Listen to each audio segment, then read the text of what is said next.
Welcome back to this special State of the Union edition of Capitol Insider. Our live coverage continues at 9. Right now, a preview of the GOP response. When President Obama wraps up, Representative Cathy McMorris Rodgers will take center stage. Who is she and what exactly does she plan to say? For answers, return to our next guest on Capitol Insider, Luke Johnson, Associate Politics Editor for the Huffington Post. Luke, for most Americans, Cathy McMorris Rodgers is not a household name. What can you tell us about her? Cathy McMorris Rodgers is a 5-term representative from the state of Washington, but during that time she's ascended rapidly in House leadership, becoming the 4th ranking person in the House. Though she doesn't get the headlines of John Boehner or Eric Cantor, and her voting record is pretty standard issue conservative. Let's talk about the substance of her speech. What is she expected to cover? I think she'll talk a lot about Obamacare, and though the rollout has gotten a lot better in recent months, it's still a sticking point for the plan. So I think she'll try to tie that to the economy, which voters care about most.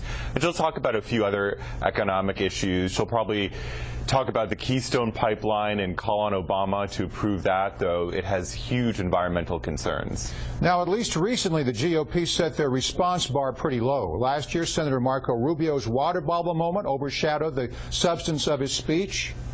Bobby Jindal delivered what's been called the train wreck in 2009, but this year's speech is big for the Republican Party. They chose the only female member of the House Republican leadership. Why?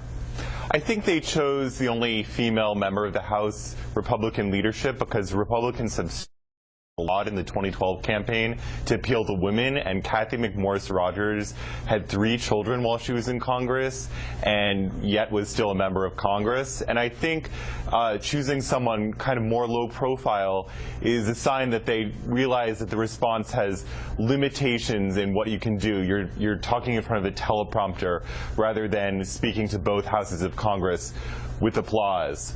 So I think Republicans realize that not to put a big 2016 star in that role is probably the wisest course. Now let's talk about Marco Rubio again, as I jokingly reached for a water bottle. Did that make him or break him, or do people forget about these moments? I think with Marco Rubio, he laughed it off pretty well, but I think the remark might stick with him a little bit if he tries and to. Bobby Jindal, he was terrible, wasn't he? Well, yeah, that was in 2009, but people still talk about him and compare him to Kenneth DePage on 30 Rock, so I think that may have been more lasting because the delivery was so forced rather than Rubio took one unfortunate sip.